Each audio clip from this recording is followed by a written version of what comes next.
Fratelli Tutti Chapter 5, A Better Kind of Politics. In reading over Fratelli Tutti again, I feel a strong sense of the spirit of the great politician turned bishop Vasco de Quiroga, first bishop of Michoacan in the 16th century. He was a very just and charitable politician, two of the main qualities that Pope Francis is speaking about highlighting in this chapter.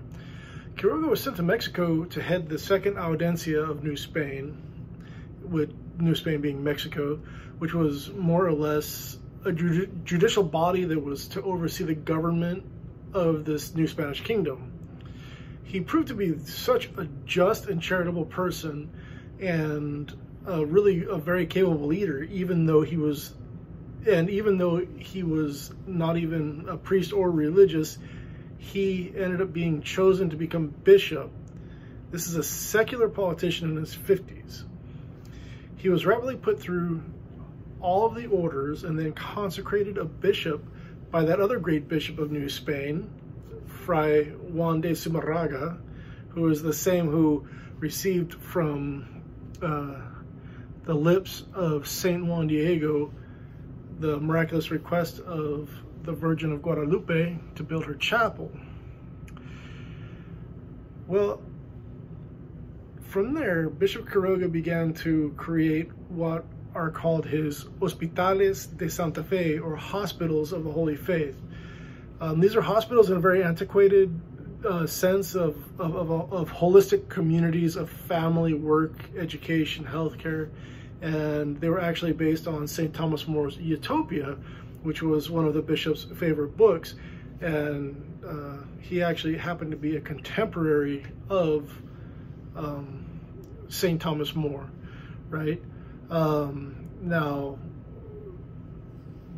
Bishop Quiroga was a populist in the good sense that Pope Francis speaks of, one that brought jobs, education, and health to the poorest of the society in which he found himself.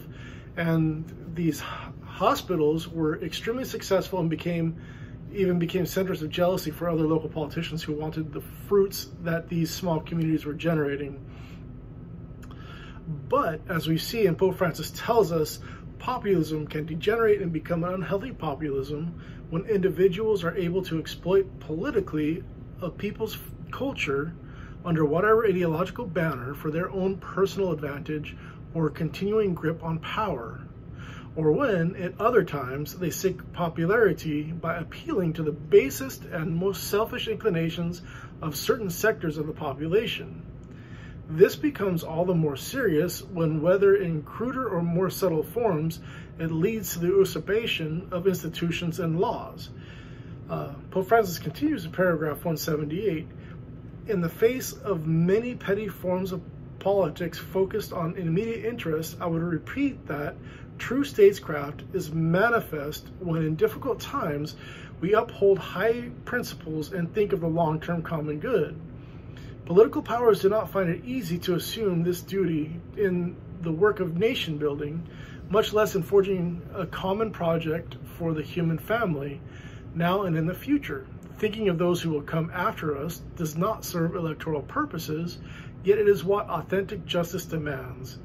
As the Bishop of Portugal have taught, the earth is lent to each generation to be handed on to the next generation. And on top of these issues, there's also a new power dynamic that's materializing, and that is in the international power of corporations over governments. When we had our online face-to-face, if you remember, one of our speakers recommended a couple of books that were on this exact subject. One was called The Seventh Sense by Joshua Cooper Ramo, and the other was called The End of Power by Moises Naim.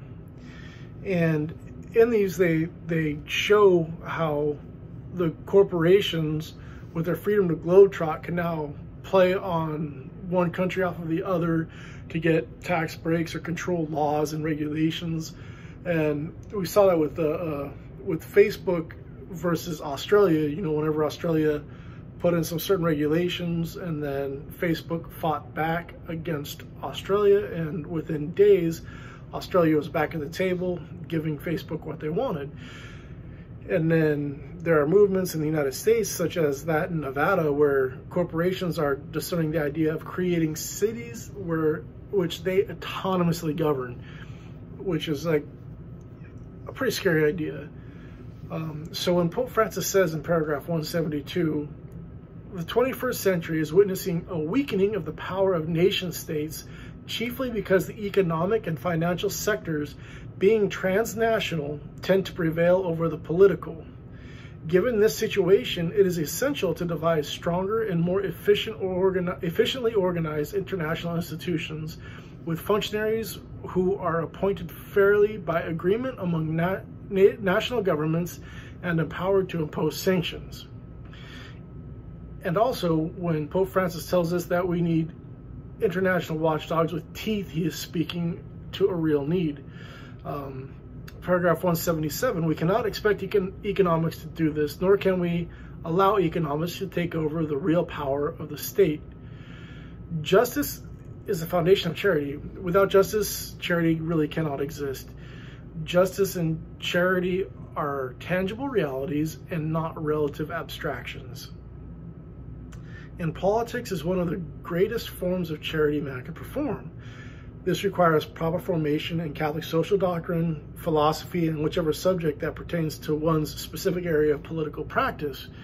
But it is not just an intellectual formation, but a practical formation.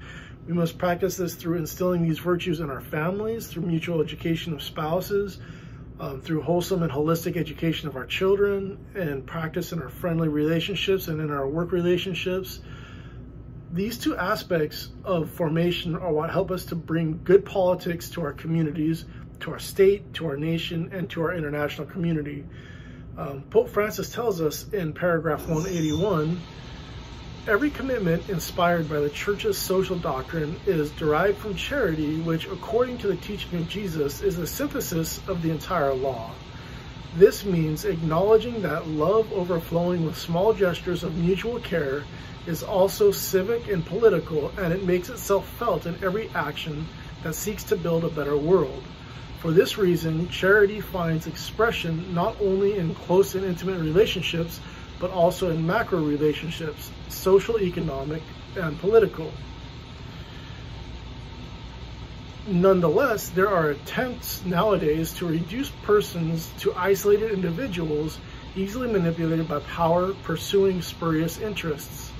Good politics will seek ways of building communities at every level of social life in order to recalibrate and reorient globalization and thus avoid its disruptive effects.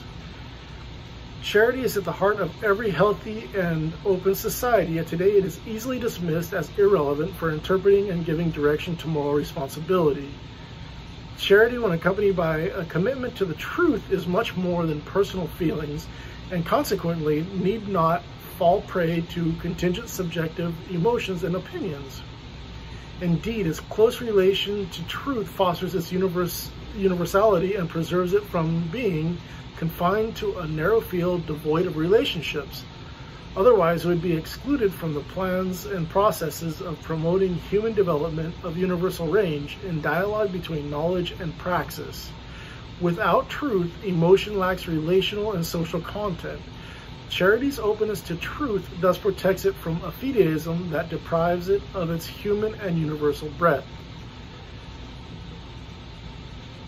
And so, and then Pope Francis continues, charity needs the light of the truth that we constantly seek.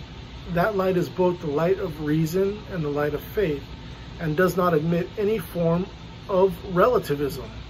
It is an act of charity to assist someone suffering, but it's also an act of charity, even if we do not know that person, to work to change the social conditions that cause his or her suffering.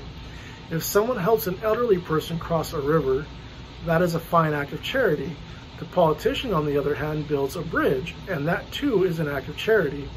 While one person can help another by providing something to eat, the politician creates a job for that other person, and thus practices a lofty form of charity that ennobles his or her political activity. In reflecting on these paragraphs, we see how justice and charity, beginning at the home and helping our next door neighbor, grows into helping our neighborhood, to our greater community, and so on into our international community. And Pope Francis wants us to saturate our lives with these principles because, as he points out in paragraph 189, we are still far from a globalization of the most basic of human rights. That is why world politics needs to make the effective elimination of hunger one of its foremost and imperative goals. Indeed, when financial speculation manipulates the price of food, treating it as just another commodity, millions of people suffer and die from hunger. At the same time, tons of food are thrown away. This constitutes a genuine scandal. Hunger is criminal. Food is an inalienable right. Pope Francis calls us to participate in the noble work of politics, and you and I have committed to this in a specific way. This document is special for us because of that. So with that, let us go forth as Catholic warriors for Pope Francis in the spirit of Vasco de Quiroga and Thomas More, who 5 centuries past created a microcosm of what Francis calls us to make of the world today. And I hope that you like this presentation. I know these glasses probably look really strange to you. They're safety glasses that are prescription, and that's all I bring with me to work when it comes to my glasses, because I have ruined too many of my other pairs of glasses. But I hope that this presentation was good for you all, and thank you for allowing me to do the presentation on this chapter. If I'm not able to be there for this presentation, I'm sorry, and know that I'm there in spirit, and please pray for me and I'll pray for you. All right, God bless you all. Bye.